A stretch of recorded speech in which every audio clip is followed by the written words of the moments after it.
Before we move on, I want to define modernist because I often assume that the audience knows the term modernist, but we got to clarify it. All right. Sure. Pope Pius X, he had identified the summary of all heresies called modernism. Modernism does not mean that we're against phones and cars and modern medicine or anything like that. The heresy of modernism is the error that the Catholic faith and the Catholic Church and the Catholic liturgy and the moral theology and the dogma must be updated regularly Right. or at all. It must be, to use a term, modernized. Right. Always modernized. So they say, well, the way Catholicism was in 1820 doesn't work in 2020. This is what you see liberal Jesuits doing. Well, that was the 1820s Catholicism. Now we have the 2020 Catholicism or the Right. 1520. Well, now we have the 2020. It's kind of like, a Chevy Corvette. Right. It's kind of the same model, but about every 7 years or so, they put a new body shape on it, new engine, new everything, right? Make it better. This is modernism. Yep. Catholicism must be changed. Now, I said the other day, the reason I'm a Catholic is because the Catholic dogma and the morals never, let me say it 3 times, never, never, never change. What was wrong in 33 AD is wrong in 2020, every Right. jot and tittle. And Yep. the dogma that Jesus gave the 12 apostles on AD 33, when he ascended into heaven Hmm. on Thursday, Ascension Thursday, all the dogmas that they believed and held are still true 100% in 2020. There is no change. That's right. It's true that we do develop a vocabulary like transubstantiation, consubstantial, Hmm. Trinity, etc., but it doesn't change or modernize or update the dogma. So, Correct. if you're a modernist, you interpret all of Catholicism for 2,000 years in light of today, this Pope, and the most recent Council, Vatican II. So you only understand Trent or Nicaea through the goggles of Vatican II. That's a modernist.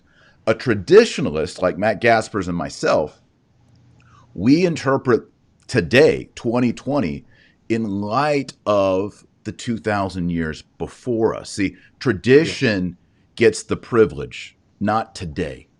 Today Right. is held suspect. The tradition Exactly. before us gets the privilege and gets the final veto. Did I get that right, Matt?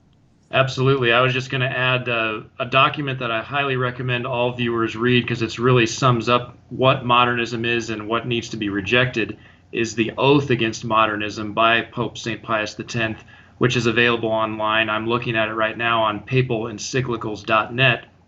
And he says, quote, this is what the person who, the cleric or the religious or anybody who's going to have a position in the church publicly takes this oath. Part of it they say is, quote, I sincerely hold that the doctrine of faith was handed down to us from the apostles through the Orthodox fathers, the right teaching fathers of the church, in exactly the same meaning and always in the same purport or the same sense. That's the crucial part. Yep.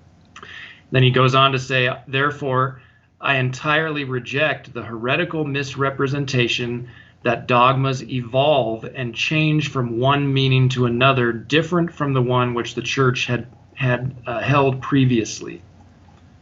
So that's the crucial point. Absolutely. And you don't know this about me, Matt Gaspers, I have taken the official Pius X oath against modernism at the altar of a Catholic church during a traditional Latin Mass.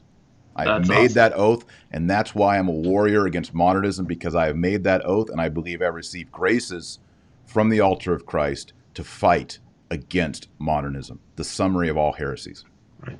Because essentially, in this same quote from the Oath Against Modernism, before we move on, St. Pius X sums up what modernism thinks of the faith.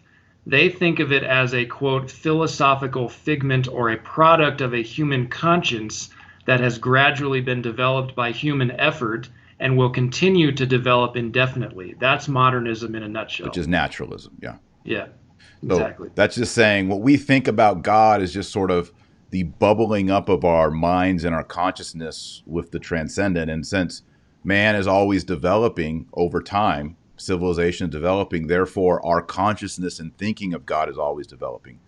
So let's update it. The old liturgy, that doesn't speak to the man of 1965, Matt Gaspers. We got to make a new liturgy.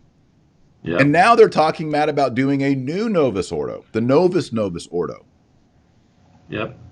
And of course, the Amazonian rite, whatever that's going to be. Bunch of Ugh. Pacha idols and demons in that. Yep. You want demons? That's how you get demons. Bring idols into the house of God, and you will have a haunted house